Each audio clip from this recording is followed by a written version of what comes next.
तो आज हम बात करेंगे द ब्रेन किताब की। The brain the story of you.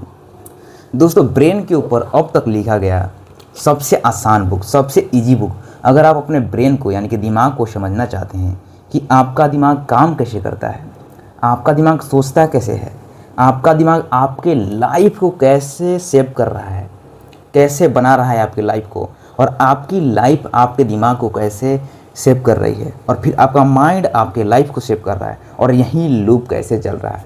तो माइंड को अच्छे तरीके से समझने के लिए कैसे ये काम कर सकता है, कैसे काम करता है, कैसे ये हमारे जीवन को पूरी तरीके से बदल सकता है, उसको समझने के लिए ये किताब पढ़ना बहुत ज़रूरी है। बहुत ज़बरदस्त किताब है, बहुत आसान किताब है, और रिसर्च के बेस पर लिखा गया किताब है। रिसर्च करने के बाद ही लिखा गया है, तो इसलिए इसको पढ़ना बहुत ज़रूरी है। लाइफ चेंजिंग बुक है दोस्तों, पढ़ने में आपको बहुत मज़ा आएगा। तो आज इसके ऊपर बात करेंगे। जो भी इसको पढ़ते समय जो भी मैंने नोट्स क्रिएट किया है, उसका लर्निंग मैं आपके साथ हर एक चैप्टर का शेयर करूंगा। दोस्तों, इसमें ज़्यादा नहीं, लगभग 6 चैप्टर है। उन सबको मैं इस वीडियो के अंदर कवर करने की कोशिश कवर करूंगा अच्छे तरीके से, कि वो चैप्टर मैसेज क्या देता है, उस चैप्टर से हम लोग क्या सीख सकते हैं। तो वीडियो में लास्ट तक बन रही है, फोकस के साथ देखिए, और चैनल को सब्सक्राइब कर लीजिए और लाइक कर लीजिए वीडियो को, क्योंकि इसको वीडियो को बनाने के लिए सबसे पहले मैंने इस किताब को अच्छे तरीके से रीड किया। रीड करने के बाद ही ये क्रिएट कर रहा हूँ, और इसका नोट्स जहाँ से भी मैं इसको पढ़ते समय नोट्स जो बनाया हूँ अपने लैपटॉप स्क्रीन के ऊपर, उसका नोट्स भी मैं आपके सामने शेयर कर दूँगा आपके साथ। एक व्हाट्सएप नंबर से आप उसको प्राप्त कर सकते हैं। इसलिए वीडियो को लास्ट तक देखिए और चैनल को सब्सक्राइब कर लीजिए। जो भी मैं किताबें पढ़ता रहता हूँ, अगर आप नए हैं तो जो भी मैं किताबें पढ़ता हूँ उसका वीडियो क्रिएट करता हूँ। जो भी उस किताब से सीखता हूँ आपको सिखाने की कोशिश करता हूँ, इसलिए चैनल को सब्सक्राइब कर लीजिए। और मैं आपको बता दूँ कि बहुत ही बेहतर किताब है। इसके बारे में जितना भी कहा जाए उतना ही कम है। तो लास्ट तक बने रहिए, समझने की कोशिश करते हैं इस किताब को। चैप्टर नंबर 1 है। चैप्टर नंबर 1, हु एम आई, यानी कि हिंदी में मैं कौन हूँ। तो इस चैप्टर को अगर आप समझने की कोशिश करेंगे तो इसमें यही समझाया गया है कि आप कौन हैं। तो इसमें यह समझाया गया है कि आपका कोई वास्तव में अस्तित्व तो है नहीं। आप जैसे लोगों के साथ रहते हैं, जो कंज्यूम करते हैं अपने माइंड में, जो भी देखते हैं, जो भी सुनते हैं, जो भी पढ़ते हैं, जिस प्रकार के लोगों के सर्कल में आप रहते हैं, जिस प्रकार की आपकी फैमिली है, जिस प्रकार के समाज में आप रह रहे हैं, उसी के अनुरूप आप ढल जाते हैं। तो वास्तव में आपका कोई अस्तित्व नहीं होता है। आप वैसा ही बन जाते हैं जैसे लोगों के साथ आप सबसे ज़्यादा समय तक रहते हैं। इसमें चैप्टर नंबर 1 में इसी के ऊपर बात किया गया है। तो इसमें बताया गया है कि हमारा दिमाग जन्म के समय पूरी तरह से विकसित नहीं होता है। इसे हम अपग्रेड कर सकते हैं अपने अनुसार। इसमें उदाहरण देकर समझाया गया है कि एक हिरण का बच्चा या एक जेब्रा का बच्चा या कोई भी जानवर का बच्चा, उनका जो दिमाग होता है रीवायर होता है, प्रोग्राम होता है पहले से ही प्रोग्राम को, उसको क्या करना है क्या नहीं करना है, हर एक चीज़। इसलिए वो जन्म के बाद ही हर एक काम करना शुरू कर देते हैं। लेकिन इंसान नहीं, यानी कि इंसान अपने माइंड को किसी भी तरीके से अपडेट कर सकता है, कुछ भी कर सकता है अपने माइंड के द्वारा। यानी कि वो लोग प्रोग्राम है, वो जैसे उनको नेचर ने बनाया है वैसा ही रहेंगे, कुछ अलग नहीं कर सकते हैं। लेकिन इंसान के पास चेतना है, इंसान के पास रचनात्मकता है, क्रिएटिविटी है। इंसान सोच सकता है, अपने माइंड को से कुछ भी क्रिएट कर सकता है। इसलिए आज इंसान ने जंगल से चांद तक का सफ़र तय किया। और भी बहुत तरीके से आविष्कार हो रहे हैं, आप देख ही रहे हैं, एआई का आविष्कार और भी बहुत कुछ। तो इंसान कुछ भी कर सकता है, और आप वहीं बनते हैं जिस प्रकार के सराउंडिंग में आप रहते हैं। तो अगर आप अपने लाइफ को बदलना चाहते हैं तो सबसे पहले आपको सराउंडिंग बदलना पड़ेगा। आप जब तक एवरेज लोगों के साथ रहते रहेंगे, जब तक आप 2 कौड़ी के लोगों के साथ रहेंगे, तब तक आपकी औकात भी 2 कौड़ी की ही होगी। आप जिस प्रकार के लोगों के सराउंडिंग में रहते हैं, सर्कल में रहते हैं, उसी प्रकार का आपका माइंड सेट, उसी प्रकार का आपका विचार, उसी प्रकार की आपकी सोच, आदत, व्यवहार बनने लगती है, और वैसा ही आप बन जाते हैं। तो इसीलिए सबसे पहला काम आपको यह करना चाहिए कि अपनी सराउंडिंग को बदलना चाहिए। तो चैप्टर नंबर 1 यहीं पर ख़त्म होता है। चैप्टर नंबर 1 में यही बात किया गया है कि हु एम आई, यानी कि मैं कौन हूँ। तो मेरा कोई वास्तव में अस्तित्व नहीं है। कोई अस्तित्व नहीं है इंसान का। इंसान जिस प्रकार के सराउंडिंग में रहेगा, जिस प्रकार के परिस्थिति में रहेगा, जिस प्रकार के दोस्तों के साथ रहेगा, जिस प्रकार की फैमिली में पैदा होगा या जिस सोसाइटी समाज में रहेगा, उसी के अनुरूप वो ढल जाएगा, उसी के अनुसार वो बन जाएगा। सबसे ज़्यादा बिजनेस क्रिएट करते हैं लोग वेस्ट में, अमेरिका में। क्योंकि उसका इकोनॉमी ही ऐसा है, सराउंडिंग ही ऐसा है। यहाँ पर आप बिजनेस की बात करेंगे तो आपके बारे में आपकी बुराई आपके फैमिली वाले ही करेंगे, आपको मना करेंगे, क्योंकि हमारी सोसाइटी ही ऐसी है। तो यहीं हम जानते हैं कि हम वहीं बनते हैं जैसे लोगों के साथ हम रहते हैं। और उदाहरण ले दिया गया है कि हम अपने माइंड को किसी भी तरीके से प्रोग्राम कर सकते हैं। इसको प्लास्टिसिटी कहते हैं। जबकि जो जानवर होते हैं वो कुछ नहीं कर सकते, क्योंकि वो प्रोग्राम्ड है उनका माइंड। तो चैप्टर नंबर 1 यहीं पर ख़त्म होता है। बढ़ते हैं चैप्टर नंबर 2 की ओर। चैप्टर नंबर 2 है व्हाट इज़ रियलिटी, यानी कि वास्तविकता क्या है। हमारी आँख, कान, त्वचा सिर्फ सिग्नल इकट्ठा करते हैं। असली दुनिया में कोई रंग या आवाज़ नहीं है। यह सब हमारा दिमाग उन सिग्नल को प्रोसेस करके हमारे अंदर पैदा करता है। इसमें रियलिटी दिखाने की कोशिश किया गया है कि वास्तविकता क्या है। जो भी आप कलर देखते हैं, जैसे ये पिंक कलर का है या किसी भी कलर का है, या कोई भी आप कलर का, रेड कलर का कुछ भी देखते हैं, तो वास्तव में वो कलर नहीं है, वो तरंग है। आपका दिमाग वो क्रिएट करता है। मैं बोल रहा हूँ, आप सुन रहे हैं, तो ये भी आवाज़ कुछ है नहीं, ये केवल वेव है। और आपकी कान इसको प्रोसेस करके माइंड में आवाज़ के रूप में कन्वर्ट कर रहा है। तो इसमें यही बताया गया है, जो हमें दिखाई देता है वह असल में पूरी सच्चाई नहीं है, बल्कि हमारे दिमाग द्वारा बनाया गया एक भ्रम है, इल्यूज़न है। बहुत कुछ ऐसी चीज़ें होती हैं जो हमें दिखाई नहीं देती है लेकिन होती है, और बहुत कुछ ऐसी भी होती है जो दिखाई तो देती है लेकिन होती नहीं है। जैसे मृग का, या आप गर्म सड़क पर खड़े होंगे तो लगेगा बहुत दूर, आप देखेंगे तो लगेगा सड़क हिल रहा है। तो बहुत कुछ ऐसी होती है जो दिखती है लेकिन होती नहीं है, तो यह है इल्यूज़न। यहाँ पर उदाहरण दिया गया है, जब आप सपना देखते हैं तो आपको सब कुछ असली लगता है, डर, खुशी, रंग, आवाज़ें, जबकि उस वक्त आपकी आंखें बंद होती है और आप एक अंधेरे कमरे में सो रहे होते हैं। इससे साबित होता है कि बाहर की दुनिया कैसी है, यह पूरी तरह से इस बात पर निर्भर करता है कि आपका दिमाग अंदर क्या कहानी सुना रहा है। तो यहाँ पर चैप्टर नंबर 2 यहीं ख़त्म होता है। मेरा नोट्स और भी लंबा है, लेकिन जो इम्पोर्टेंट बात है उसी को मैं कवर कर रहा हूँ। पूरा नोट्स आप लेकर पढ़ सकते हैं। तो व्हाट इज़ रियलिटी, यानी कि वास्तविकता क्या है। तो वास्तविकता ये है कि हमारा दिमाग इल्यूज़न में काम करता है। हम जो भी सुनते हैं, देखते हैं, महसूस करते हैं, ये कुछ नहीं है, ये इल्यूज़न है, माया, जिसको स्पिरिचुअलिटी के अंदर बोलते हैं। नेक्स्ट चैप्टर है chapter number 3, who is in control, नियंत्रण किसके हाथ में है। अब अभी आपने देखा कि हम जो भी देखते हैं वो वास्तविकता नहीं है, इल्यूज़न है। तो नियंत्रण, कंट्रोल किसके हाथ में है, इसको समझेंगे। हमारे फैसलों और रोज़मर्रा के कामों को 90% से ज़्यादा हिस्सा हमारा अचेतन मन संभालता है। यहाँ पर कॉन्शियस और सबकॉन्शियस की बात हो रही है कि हमारा 90% जो हमारा निर्णय होता है, डिसीजन होता है, वो हमारा सबकॉन्शियस माइंड लेता है।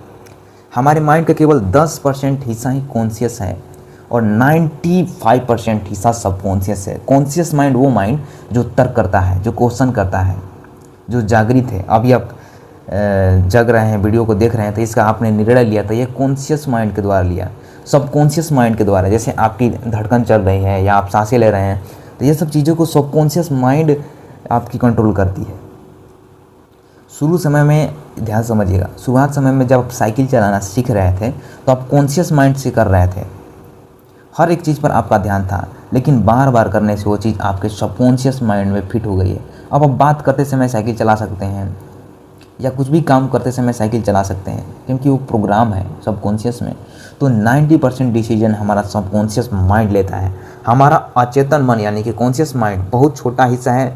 जब हम कोई नई चीज़ सीखते हैं तब इसकी ज़रूरत होती है, लेकिन एक्सपर्ट होने के बाद दिमाग उसे ऑटो पायलट पर डाल देता है। यही बात जो मैंने आपको बतलाया कि जब आप साइकिल चलाना शुरू करते हैं, सीखना शुरू करते हैं, तो आप कॉन्शियस माइंड से करते हैं, आपका माइंड जागरूक होता है। लेकिन जैसे जैसे आप उसमें मास्टरी हासिल करने लगते हैं, सीख जाते हैं, तब वो ऑटो पायलट पर हो जाता है, सबकॉन्शियस माइंड के अंदर चला जाता है और उसके लिए आपको एफर्ट लगाने की ज़रूरत नहीं पड़ती है।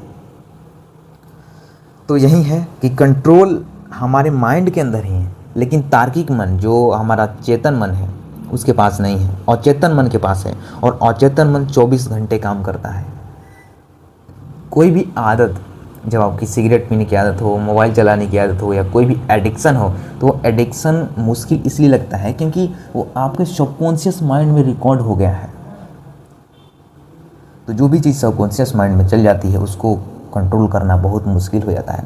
आपके लाइफ को आप नहीं चला रहे हैं, आपका माइंड चला रहा है, आपका सबकॉन्शियस माइंड चला रहा है।